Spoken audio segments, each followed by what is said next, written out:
wabarakatuh. Alhamdulillahirrahmanirrahim. Wassalatu wassalamu ala rasulillah wa ala alihi wa ashabihi wa man tabi'ahum bi ihsan ila yaumiddin. Amma ba'du. Alhamdulillahirrahmanirrahim. Pada kesempatan hari ini kita bisa kembali berkumpul di majelis ini ya, majelis ilmu di masjid yang semoga Allah berkahi ini untuk kita membahas tentang faraid ya, fikih faraid dasar atau fikih waris. Kenapa kita mempelajari waris ini ya? Kenapa kita harus mempelajari fikih waris ini? Salah satu motivasi yang bisa kita gunakan, yang bisa kita motivasikan atau kita bisa tanamkan pada diri kita, bahwasanya banyak sekali orang yang sudah lalai terhadap ilmu waris. Banyak sekali orang yang lalai, orang yang sudah tidak peduli dengan ilmu waris. Dan di salah satu riwayat Nabi SAW pernah bersabda bahwasanya kita disuruh mempelajari faraid ya, ta'allamul faraid. Kemudian wa'allimuhun nas.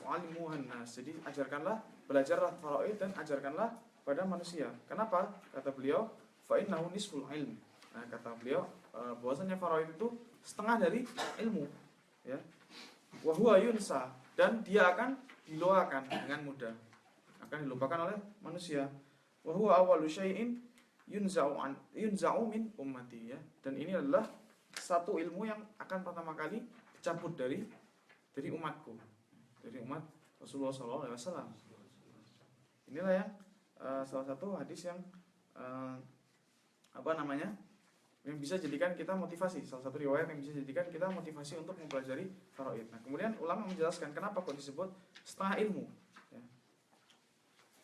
Karena yang pertama salah satu penjelasan dari Sufyan bin Uyainah, beliau berkata bahwasanya setengah ilmu karena seluruh manusia itu pasti terkena hukum ini.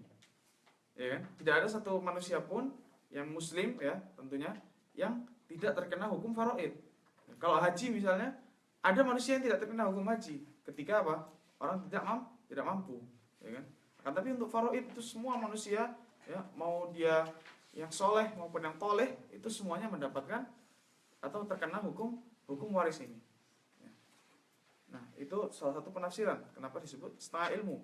Penafsiran lain, ulama lain menyebutkan bahwasanya setengah ilmu disebut karena ilmu itu berkaitan dengan orang hidup dan orang mati, ya kan?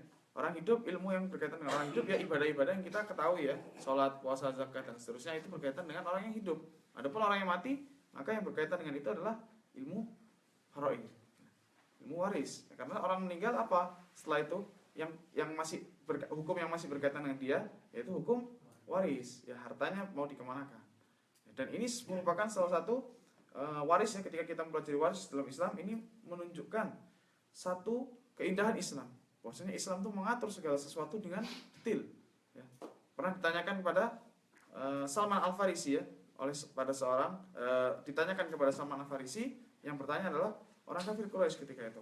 Apakah nabimu itu mengajarkan segala sesuatu sampai buang air, gitu kan? Kata beliau, ya, bala, gitu kan? Iya benar. Kemudian beliau menyebutkan bagaimana adab-adab buang air. Ya. Apa maksudnya? Berarti Islam itu mengajarkan sangat detail ya, sampai buang air pun diajarkan, apalagi urusan waris. Yang mana urusan waris ini ya, itu menjadi urusan yang banyak sekali manusia itu berselisih gara-gara urusan harta ini.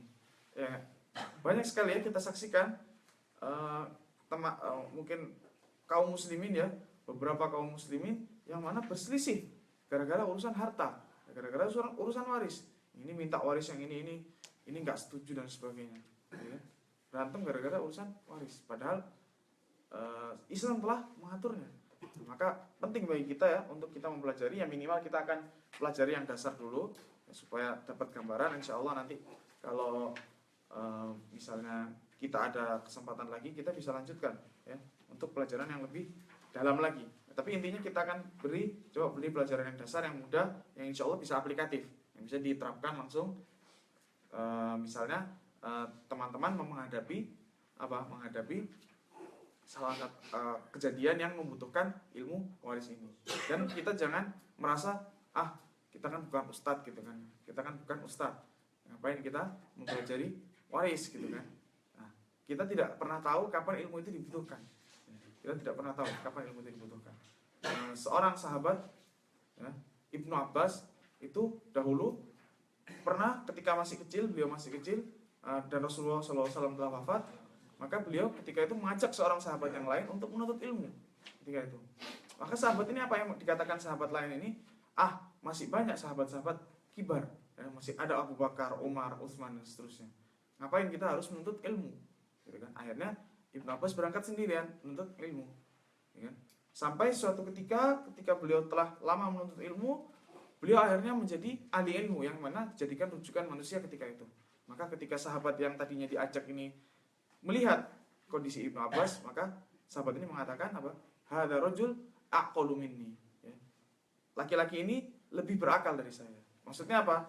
Dia terus belajar meskipun ketika itu banyak orang yang lebih ahli ilmu ya ketika itu, masih hidup ahli ilmu ketika itu masih hidup. Tapi dia belajar bukan untuk itu, bukan untuk menjadi ustadz, bukan menjadi ulama, tapi minimal apa? Untuk memahamkan dirinya sendiri dulu ya, untuk supaya dia tidak bodoh terhadap hal itu.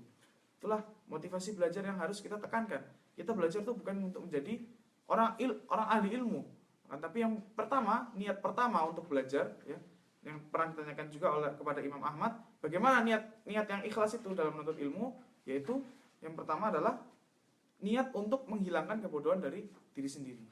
Dan yang kedua, niat untuk menghilangkan kebodohan dari orang lain, orang-orang terdekat kita dan teman-teman dan seterusnya. Itulah yang menjadi dasar kita ya dalam menuntut ilmu. Nah, oke, kita kembali lagi ke pembahasan mengenai faraid ini ya. Jadi makna faraid ya secara bahasa itu jamak dari, ini bisa dilihat ya di modul ya, jamak dari kata fariidhah yang berarti bagian, bermakna bagian. Nah, adapun secara istilah ya, faraid makna bagian yang telah ditentukan. Fard itu bermakna bagian yang telah ditentukan dalam syariat bagi yang berhak menerimanya, bagi ahli waris. Nanti kita akan sebutkan siapa saja sih laki-laki dan wanita yang termasuk ahli waris. Kemudian makna ilmu faraid yaitu ilmu yang mempelajari tentang ahli waris beserta bagiannya serta pembagian waris. Jadi yang pertama kita mempelajari ahli waris. Siapa sih ahli waris? Siapa yang termasuk ahli waris? Apakah misalnya anak paman dari bapak itu merupakan ahli waris? Misalnya, atau anak paman dari ibu, jadi anak paman dari jalur ibu, apakah itu termasuk ahli waris? Nah, kita akan pelajari. Kemudian juga beserta bagiannya, ya kan?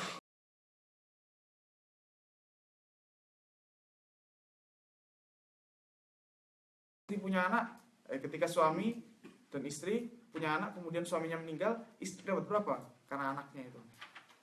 Dan seterusnya nanti kita akan pelajari bersama-sama. Kemudian serta pembagian warisnya, serta perhitung-hitungannya. Nah, hitung-hitungan waris ini sangat mudah ya. Bagi yang pokoknya kita pernah mengenal belajar KPK kan ya. Kelipatan, persekutuan, terkecil. Nah, itu yang akan banyak dipakai nanti. Itu akan banyak dipakai untuk menghitung waris ini. Dan hitungannya insya Allah sangat mudah. Ya, tidak perlu sekolah tinggi-tinggi untuk mengetahui hitungan waris ini. Dan inilah ya kemudahan dari Allah ya. Hitungannya memang dibuat mudah. Insya Allah kita akan bersama-sama, akan latihan bersama-sama nanti. Dan mungkin kalau teman-teman punya kasus ya nanti kita bisa kerjakan bersama ya, bisa sekalian untuk latihan gitu. Nah, kemudian objek dari harta waris ini ya, yaitu harta yang ditinggalkan oleh mayit, orang-orang yang meninggal. Nah, harta yang ditinggalkan oleh mayit itu dibagi menjadi 5. Ada 5 hak yang terdapat dalam harta yang ditinggalkan oleh seorang yang meninggal. Yang pertama adalah, atau disebut tirkah ya. Yang pertama adalah biaya pemakaman.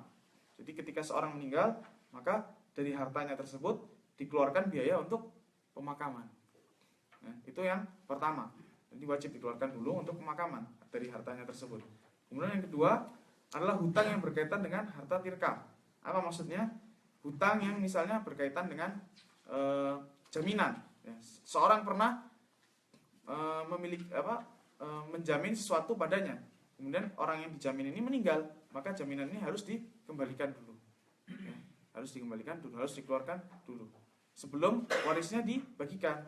Jadi nanti harta waris itu bersih dari jaminan atau utang-utang yang lain. Nah, nanti kemudian yang ketiga ini yaitu yang wajib dikeluarkan, yaitu hutang. Ya, baik hutang itu pada Allah, misalnya apa?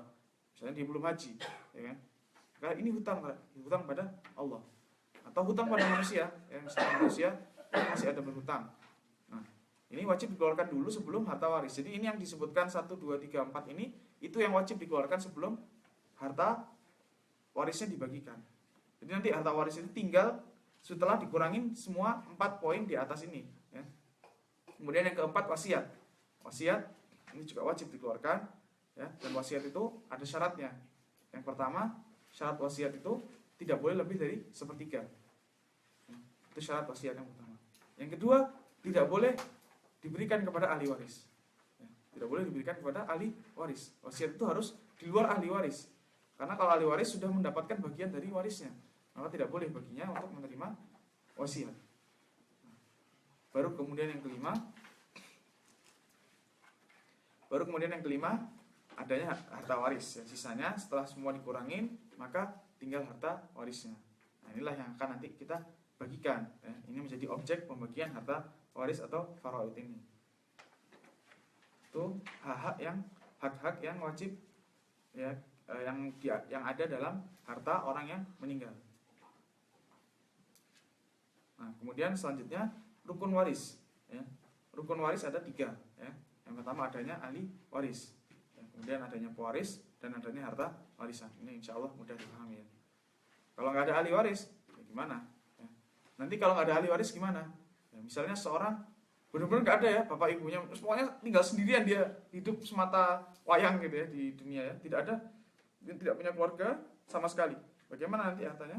Ya tidak jadi waris, tapi nanti hartanya akan apa? Hartanya akan diserahkan ke Baitul Mal, menurut salah satu pendapat, kayak gitu ya, diserahkan ke Baitul Mal, karena dia tidak punya waris, tidak punya ahli waris, tidak punya siapapun, dia tidak ada ahli waris yang bisa dibagikan. Ya. Itu hartanya diserahkan ke Baitul Mal nanti, menurut salah satu pendapat, karena tidak terpenuhi rukun warisnya. Ya. Ini ahli waris, pewaris maksudnya, tidak ada pewaris gitu ya. Kalau tidak ada ahli waris ya siapa yang meninggal kalau gitu kan? Ada pewarisnya banyak, tapi nggak ada yang meninggal, ya nggak dibagikan ya harta warisnya. Kemudian yang tiga tentunya harta warisan. Kalau seorang tidak punya harta warisan, ya harta ahli warisnya tidak mendapatkan apa-apa gitu ya. Bahkan mungkin mendapatkan hutang gitu ya. Ya bisa mendapatkan hutang, dia bisa menanggung hutang yang orang yang meninggal. Itu salah satu bisa seperti itu juga jika tidak memiliki harta warisan. Ya. Kemudian selanjutnya syarat waris. Ya. Syarat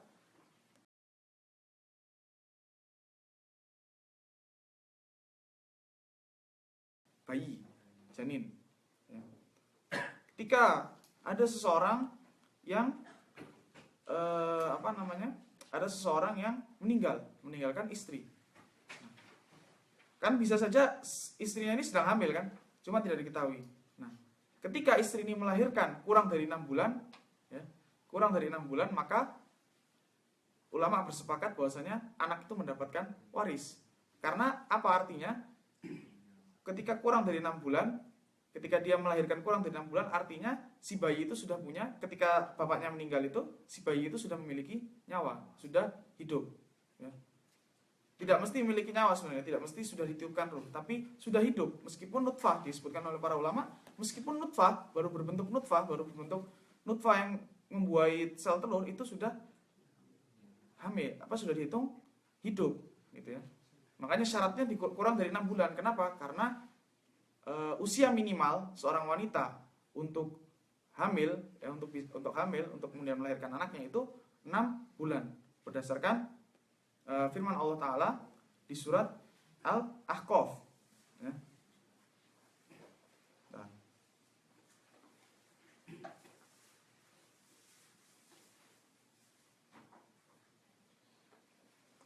Ya, Allah berfirman di surat Al-Ahqaf, "Wassaynal insana biwalidayhi ihsanan, hamalathu ummuhu kurha wa wada'athu kurha wa hamluhu wa fisaluhu 30 syahra.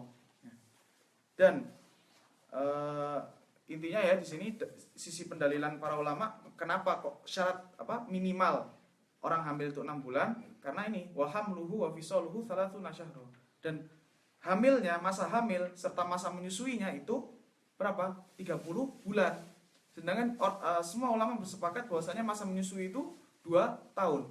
Berarti 30 bulan dikurangi 2 tahun, 30 kurangi 24 bulan berapa? 6 bulan. Maka hamilnya ini minimal seorang wanita itu hamil 6 bulan. Nah, itu minimal. Makanya ketika kurang dari 6 bulan, artinya ketika kurang dari 6 bulan sejak bapaknya meninggal dia sudah melahirkan, artinya apa? Ketika meninggal itu sudah terbentuk sudah terbentuk ya, sudah hidup ya, itu sudah terbentuk gitu ya, sudah terbuai dan sudah hamil itu ibunya. Kayak gitu. Itu yang jelaskan. Nanti akan kita jelaskan lebih rinci mengenai hamil ini ya. Karena nanti ada masa maksimal. Nah, ada masa maksimal kalau misalnya lebih dari 6 bulan bagaimana? Nanti ada beberapa pendapat misalnya mengenai yang berkaitan dengan perbedaan pendapat mengenai maksimal wanita itu hamil berapa bulan atau berapa tahun.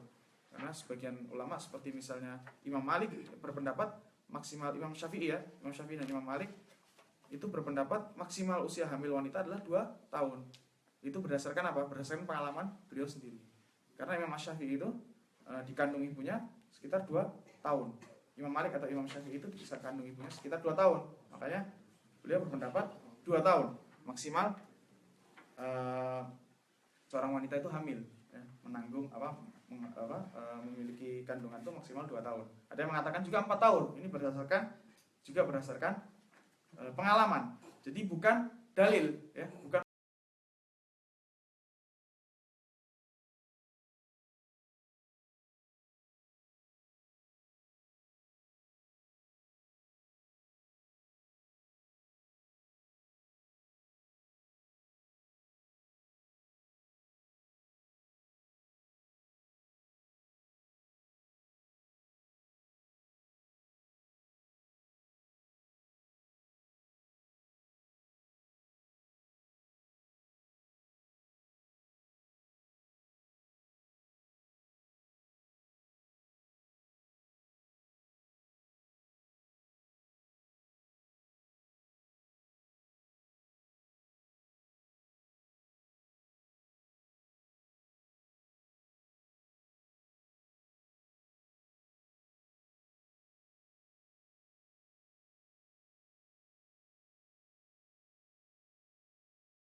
berlayar atau mungkin sekarang naik pesawat ya.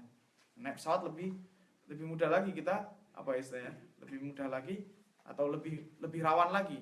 Karena kalau berlayar mungkin masih bisa berenang, kalau naik pesawat jatuh ya kan, misalnya ada kabar jatuh, maka ini kemungkinan meninggalnya lebih besar lagi. Nah, itu nanti dibahas oleh